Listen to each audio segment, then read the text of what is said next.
भेजता था।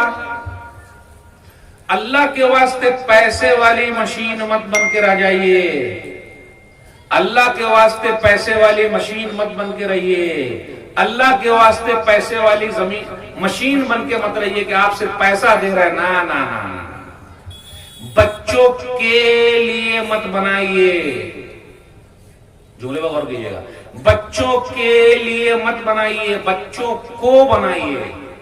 बच्चों के लिए ये बिल्डिंग, ये गाड़ी, ये बंगला, ये वो ना, कभी भी नहीं।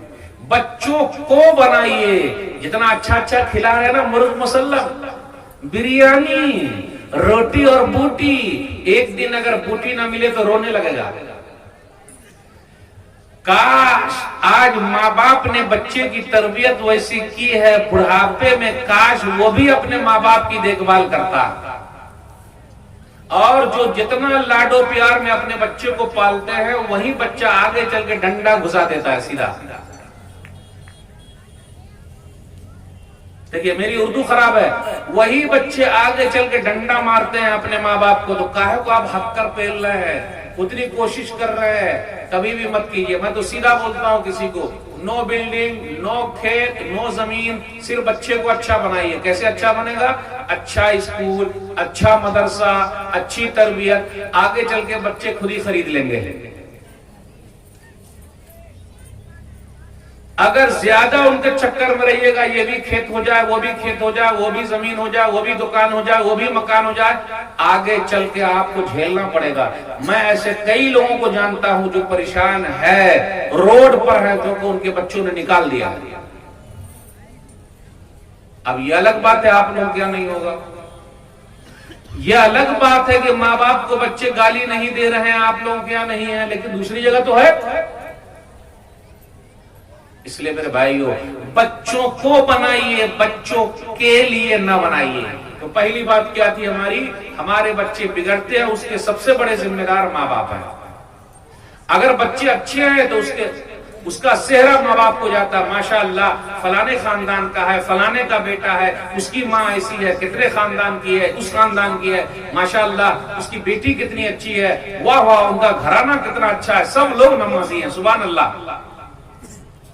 मैं इतने सफर करता हूं अल्हम्दुलिल्लाह दावती काम के लिए, शायद ही मैंने सफर में देखा होगा किसी लेडी को नमाज पढ़ते हुए, शायद ही सफर में, ट्रेन में हो या फ्लाइट में हो या फ्लाइट के इंतजार में हो, हवाई जहाज के, शायद ही मैंने देखा है। फर्स्ट टाइम मैंने देखा कि 2-3 लेडी ऐसी थी जो सबके सामने कलकत्ता एयरपोर्ट पर नमाज पढ़ रही है। उनके छोटे छोटे बच्चे नमाज पढ़ रहे हैं, हम तो खुद ही नहीं पढ़ते हैं।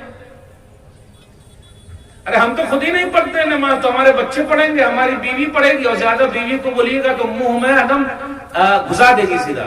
बोल के देखिए आप। और पहली बात तो यह है कि हमने अपने बच्चों के लिए ऐसी औरत को घर पे लाए हैं जिसकी वजह से मसला है। मसला कैसे? आजकल हम और आप दीनदारी से शादी नहीं कर रहे बल्कि मालदारी से शादी कर रहे हैं। कितना मिला दान दहेज, बाराती कितने गए थे, शायद कि आप लोगों के इलाके में दान दहेज नहीं चलता है अल्हम्दुलिल्लाह, और आप लोगों के यहाँ बाराती भी लोग नहीं जाते हैं अल्हम्दुलिल्लाह। आप लोग बहुत अच्छे हैं।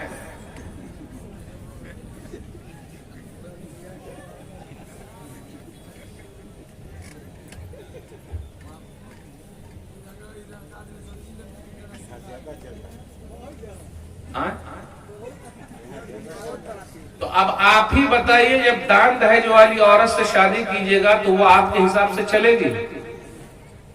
जब बाराती वाली लड़की से शादी कीजिएगा तो आपके हिसाब से चलेगी?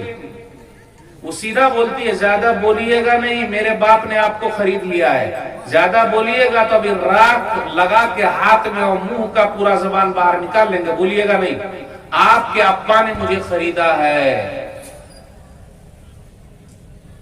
नमाज पढ़िए, काहे जाए नमाज पढ़ने? आप होते हो कौन बोलने वाले? दुआ कीजिए, जब होगा तब देखेंगे। जब अल्लाह वाली को लाइएगा तब ने घर में फायदा होगा, जब हल्ला वाली को लाइएगा तो हल्ला मचाएगी। क्लियर बात है वो, कट टू कट। पैसा वाले से कीजिएगा तो लेते रहिए, और वो पैसा टिकता भी नहीं है। कोई बता दे कि उसका दान दहेज टिका है?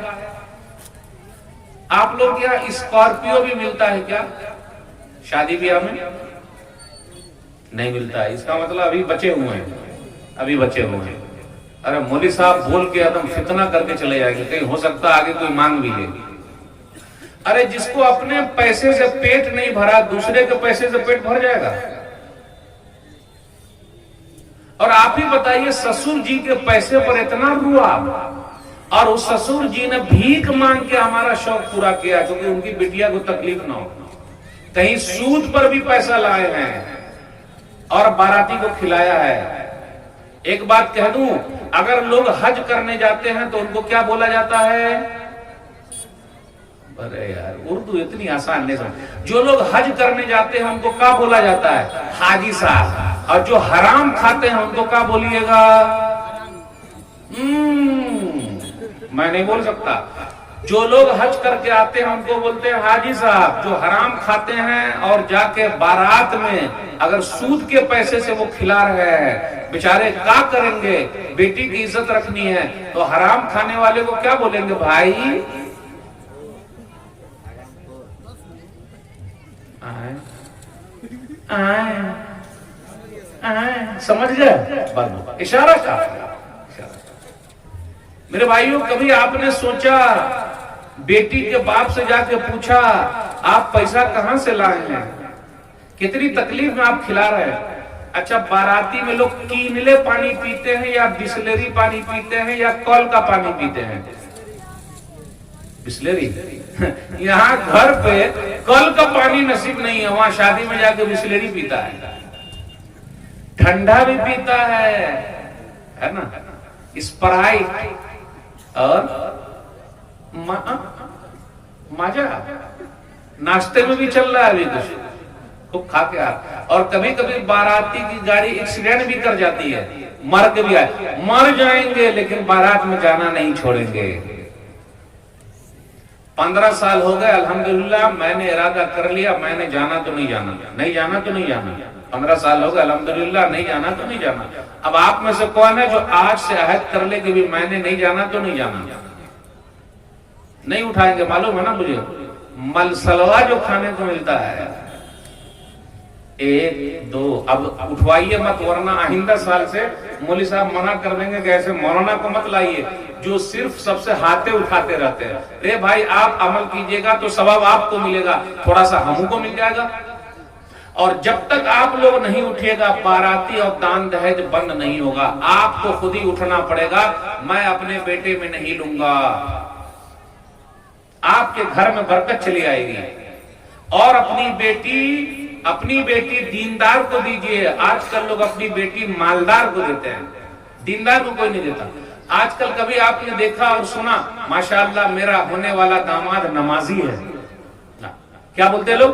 स्कॉर्पियो है, बंगला है, मेरे होने वाले दामाद खेत है, मास्टर है, सरकारी जॉब है, एक वक्त का नमाजी रहे या ना रहे, सरकारी जॉब है। अब मौलवी को, लोग मौलवी को अपनी बेटी नहीं देते, क्यों? 5000। अब देखिए, 5000 बोल दिए तो हमको नहीं रहा गया। आजकल लोग मौलाना लोगों से बहुत ज्यादा मजाक करते हैं। कैसा मजाक? मौलवी साहब, आपके 5000 में बहुत बरकत है और मेरे 25000 में बरकत है ही नहीं है। तो कभी मौलवी साहब को भी चाहिए कि मजाक करें। अगर मेरे 5000 में उतनी ही बरकत है तो आइंदा महीने से अदला बदली, मेरा 5 आप ले लीजिए, अपना वाला 25 हमको दे दीजिए। अरे मौलवी साहब, ये कैसे होगा? कैसे होगा? खूब मजाक उड़ाते हैं। अपनी बेटी दीनदार को दीजिए, फिर घर में बरकत आएगी। दलील, बच्चे बिगड़ते हैं। क्यों बिगड़ रहे हैं? ये शादी के वक्त ही से मसला होता। जब तक शादी सही नहीं होगी, बच्चे सही नहीं हो सकते हैं। दिमाग में रख लीजिए आप। एक वाकया सुनाना चाह रहा हूं। मुफ्ती साहब आज भी हैं, लेकिन उनकी बीवी चली गई है, रुखसत हो गई, दुआ कीजिए।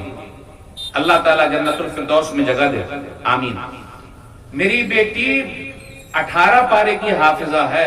ससुर जी ने कहा, बेटे मेरी बेटी को 12 पारे हिफ्ज करा देना। इतना बड़ा मजमा है यहाँ, एक आदमी कोई बता दे कि मेरी बेटी कुरान की हाफिजा है। जबकि झारखंड की गली गली में मदरसा है भाई।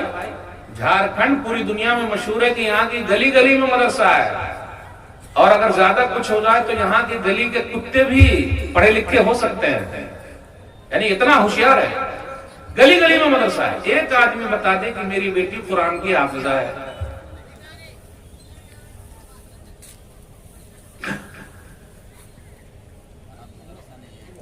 यस, वही तो बोल रहा हूं मैं, मुझे यही बोलना था। वहीं पर तो उठा के लाना मसले को। बनात क्यों नहीं खोलना है हमारा?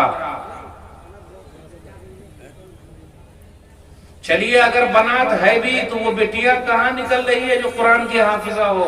बेटिया को वहां काहे को भेजेंगे? सरकारी यहाँ भेजेंगे ना, तब ना सरकारी जॉब मिलेगा। क्लियर बात है, कट टू कट है भाई। मेरी बेटी 12 पारे की कम हाफिजा है, 18 पारे के। आपने याद करा देना बेटा, यही महरदान है। सच्चा वाकया सुना रहा हूं। अपनी बेटी ऐसे आदमी को दीजिए, फिर घर में बरकत आएगी और सुकून आएगा। देखिए, और बेटी की तरबियत ऐसी कीजिए कि वो जहां भी जाए आपका नाम ऊंचा करे। बेटिया जहां भी रहेगी, बेटिया पढ़ेगी तब ना आगे बढ़ेगी और नाम ऊंचा करेगी। अभी एक वीडियो वायरल हो रही है, यही झारखंड की वीडियो है, आप लोगों ने नहीं देखा? शमा परवीन एक बच्ची है, 6ठी में पढ़ती है, धड़ाधड़ बोले जा रही है, बोले जा रही है, बोले जा रही है। यूट्यूब पर बहुत फेमस हो गई हो। आपके यहाँ की बच्ची है, उसके अंदर हिम्मत। आपने वीडियो देखा है? माशाअल्लाह। बताना ये चाह रहा हूं, घर पे दीनदार औरत को लाइए, आपके घर में बरकत आएगी।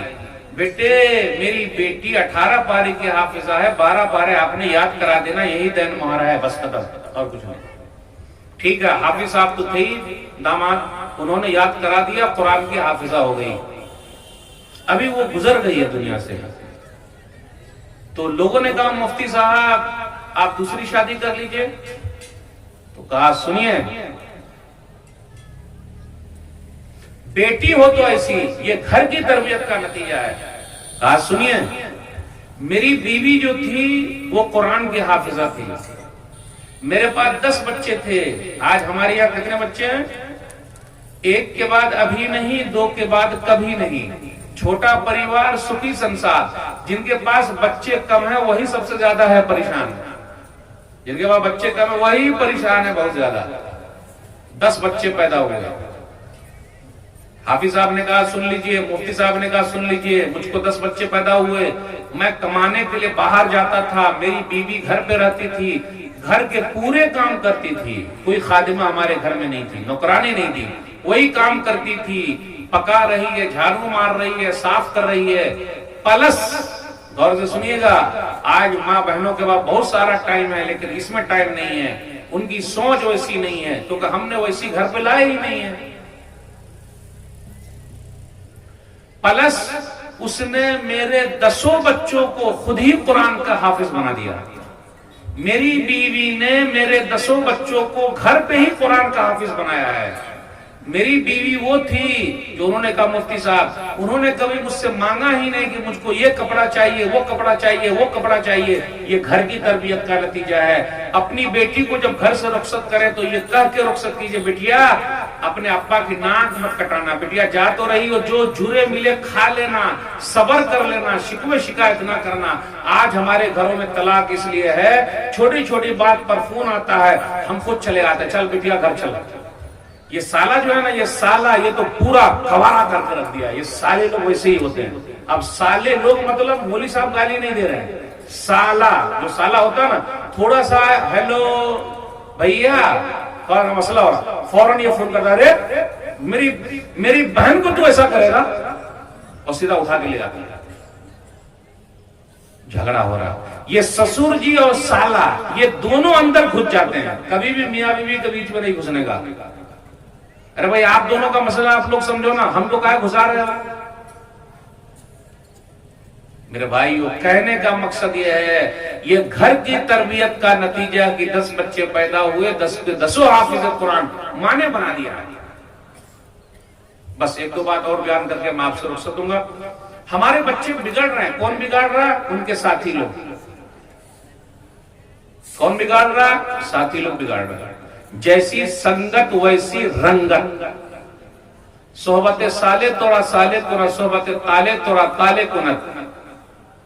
अच्छे लोगों के साथ रहिएगा तो अच्छे बनिएगा, बेईमान के साथ रहिएगा तो बेईमान बन जाइएगा। अफसोस की बात है, हम अगर जिसके साथ रहते हैं उनका असर कबूल कर लेते हैं, लेकिन अपना असर उन पर नहीं डाल पाते। अफसोस की बात है। अरे शराबी के साथ रहेगा, जुआरी के साथ रहेगा, बेईमान के साथ रहेगा तो बेईमान ना बनेगा। हमारे बच्चे बिगड़ रहे हैं तो वो उनके दोस्त लोग वैसे हैं। आपके बच्चों के दोस्त कौन है, आपकी बच्चियों की सहेलियां कैसी है, आपको देखना पड़ेगा। अगर हम और आप फिक्र नहीं करेंगे तो ये बच्चे आगे चल के हमारे हाथ से निकल जाएंगे। ये बच्चे बिगड़ते क्यों हैं, इनको बिगाड़ता कौन है? हमारा समाज अब पहले जैसा नहीं रहा। समाज में क्या होता था, अगर किसी का बच्चा बिगड़ जाता तो दूसरा भी उसको मारता था। आज कोई मार के दिखा दे, चच्चा हेलो हे ही, अंदाज नहीं समझा।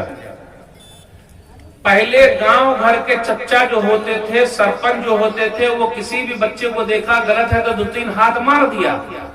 आज मार सकता है क्या? बच्चे ही उसको पीटेंगे और हम खुद चले जाएंगे पीट। पहले उस्ताद लोग भी बच्चों को मारते थे, तब बच्चे पढ़ते थे। और पहले के माँ बाप बोलते थे, उस्ताद जी ये मेरी औलाद है, देखिए मैं आपको दे रहा हूं, हड्डी वापस कीजिएगा। मतलब पढ़ाइए लिखाइए, नहीं पढ़ता है तो मारिए। आज कोई मारेगा? आज अगर उस्ताद ने हाथ लगा दिया तो सब लोग मिलकर आके उस्ताद ही को पीटेंगे और पीट रहे हैं। अरे जब उस्ताद को पीटिएगा तो बच्चा कैसा बनेगा? पहले अपने गांव में सरपंच हुआ करते थे, अब है कि नहीं ये तो पता नहीं। अभी है गांव भर में सरपंच है, सिस्टम है सरपंच का, बड़े लोगों की इज्जत है अपने यहां।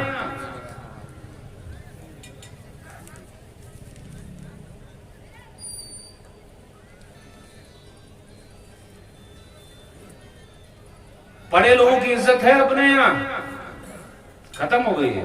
कौन इज्जत करता है? बड़े लोगों की इज्जत कौन करता है भाई? पहले लोग किया करते थे और आज, इसलिए तरबियत खत्म। आज कोई बिगड़ा भी है, अगर कोई हमें बोल दे कि आपका बेटा जरा इधर उधर जा रहा है, आपकी बेटियां जरा इधर उधर जा रही है, तो हम और आप क्या बोलते हैं? पुरानी दुश्मनी निकाल रहे हैं। मेरा ही बेटा दिखता है क्या? मेरी ही बेटी आपको दिखती है क्या? मेरी बात आ रही ना? तो तरबियत हो पाएगी? अरे आपको तो खुश होना चाहिए कि मेरा बेटा खराब हो रहा था तो कम से कम फलाने भैया ने सुधार दिया। बिगड़ रहे हैं और ऐसे बहुत सारे केस हैं। लड़का लड़की का चलते रहता, हेलो